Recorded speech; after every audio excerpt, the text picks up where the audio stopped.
Welcome to Break It Off, a brand new English talk show by Hong Kong Eye, where we'll be shattering stereotypes from all professions. I'm your host, Melody Chan, and today I'm joined with Latao Wang, who is astrologist and spiritual counselor of a decade. I know you do tarot card reading in your practice, but you're not a tarot card reader. Why is that? Using tarot and using a lot of the divinational tools during my counseling session is just a way to help us find more guidance and to connect us with our spiritual spiritual realm.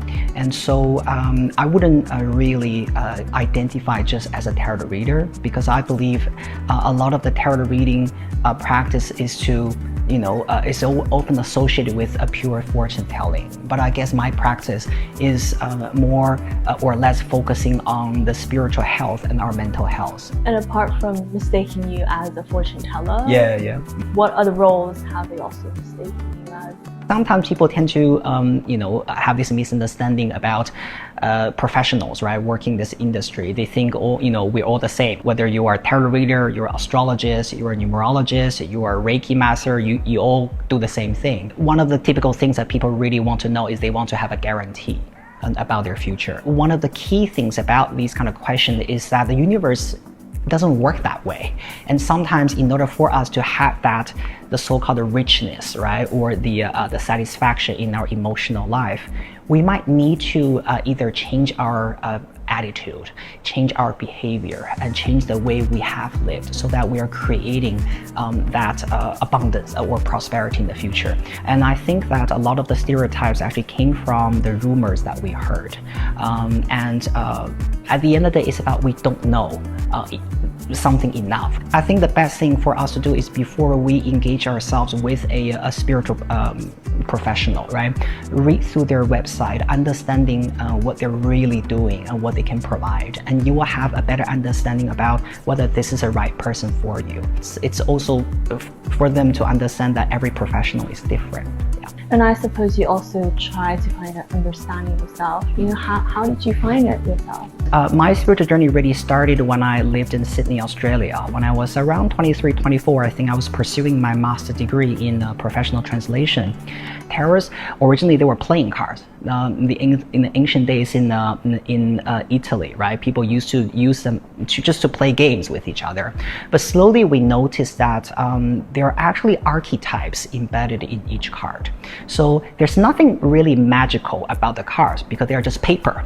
They're paper, and ordinary people like us paint things on them, and that's what it is. But what is really magical about that is what is in our subconscious. So we see some artistic patterns there, and we associate those patterns with a certain message. I think always is good for us to have maybe a deck of cards that we can, or a very good book that we can always refer to, especially I think if you are a beginner.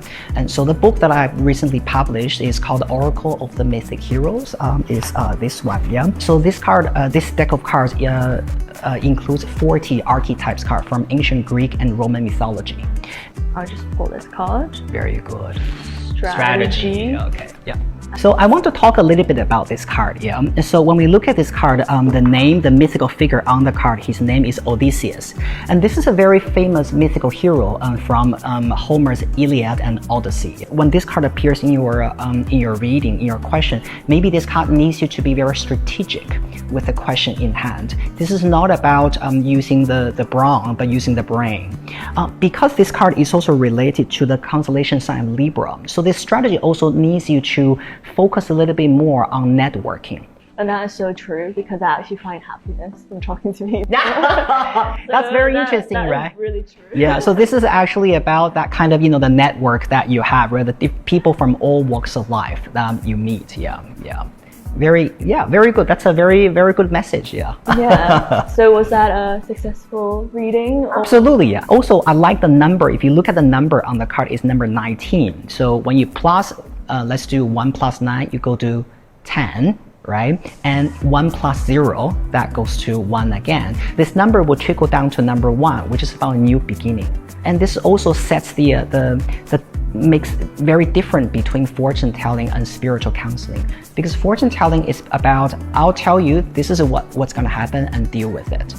That's it. And spiritual counseling is we understand your situation. We can offer your empathy and compassion to help you heal. But the most important thing is, what are you gonna do now?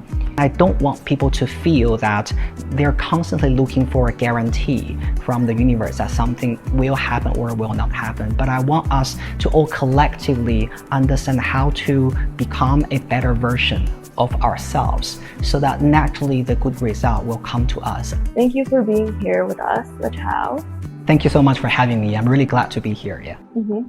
And until next time at Break It Off, thank you.